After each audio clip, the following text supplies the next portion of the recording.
Hey guys, today I'm going to be showing you some random tips and tactics for Airsoft, and a long time ago this video would have been suggested by Infuriatedpig and Ianxmichon.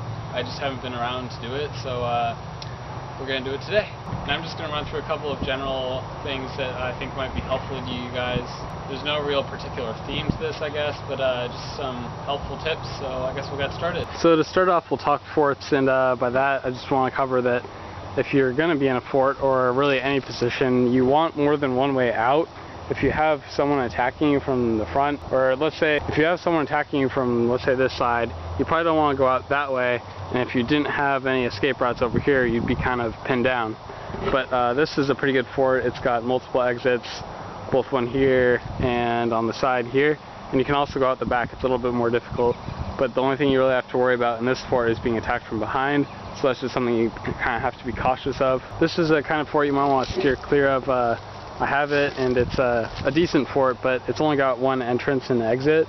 So if you're in here, and you can defend yourself pretty well from all sides, but if someone comes behind you, you've only got one way out, and then you can only hide behind this wall, really, and then someone's got an easy way to kill you. The only time I would ever really advise going into a fort that doesn't have more than one escape route is if you're kind of pinned to the back of a corner, and that's also not the best plan of action.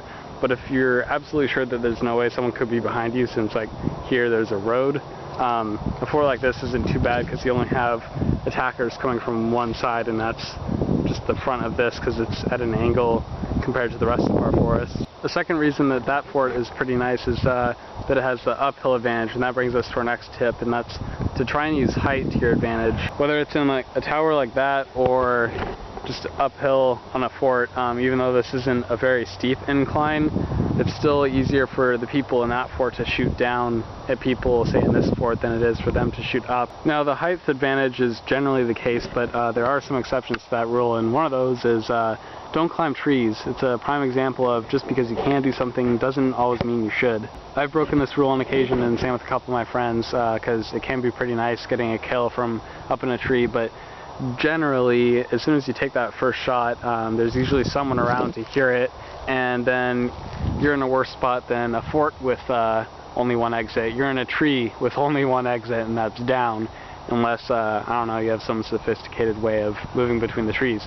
But I do not, and I would assume that most of you guys out there don't have like a ladder network between the trees, so generally it's a good idea to stay out of them because you become a pretty easy target once the shooting starts to get hot. Now this next tip doesn't apply to everyone, but I like to snipe, so I'm gonna put it in here anyways. And that's that natural cover can be just as good as solid cover in some cases, if you're a good enough shot, that is. So right here with this open field, hiding at the base of this tree wouldn't be a terrible idea. And I made the mistake of saying that hiding behind trees is a good idea in my sniping tips video. I got a lot of feedback on that, and that hiding behind trees is, at least in the open, is a bad idea because it looks like tree cancer, like a big lump if you're hiding behind one. But with the branches draping down like this wouldn't be a terrible place to hide, at least for a kill or two. That is before people figure out where you're at. Once you get in here, you can see there's quite a bit of cover and also a good field of vision out to your target area, and there's also enough to lie prone. But again, we come back to our original thesis, which was having more than one escape route. Now underneath the tree you can kind of go around the back and get out, which is a little bit harder.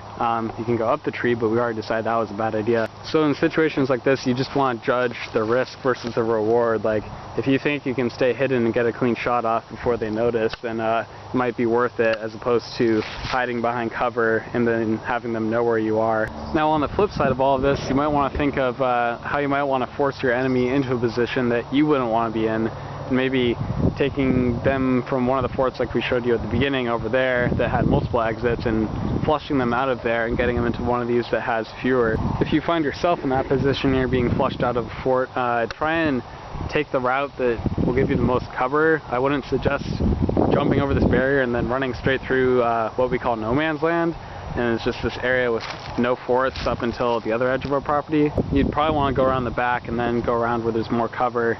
Now you guys are probably thinking that's all good and fun, but what about engagement? And my answer would be pretty boring, personally at least, because I like to snipe, and I'd probably just find a place to hide and then sit there patiently waiting for people to come to me. But let's talk assault. Let's say you're trying to get up to that tower right there, and we're starting off at this end of our forest, back by the big tree fort.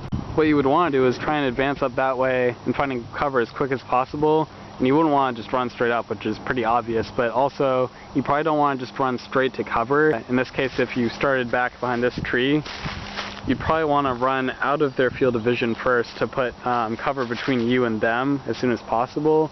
So you'd want to go not straight to the tree,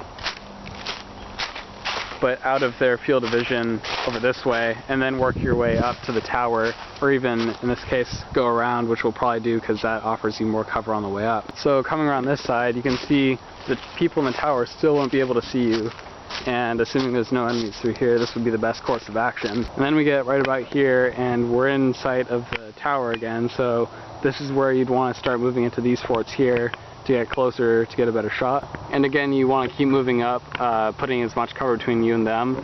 So say you're right here behind this wall, you'd want to move and put the tree in front of you first before getting up. You wouldn't want to run straight to there. You'd want to move over and then come up to the tree.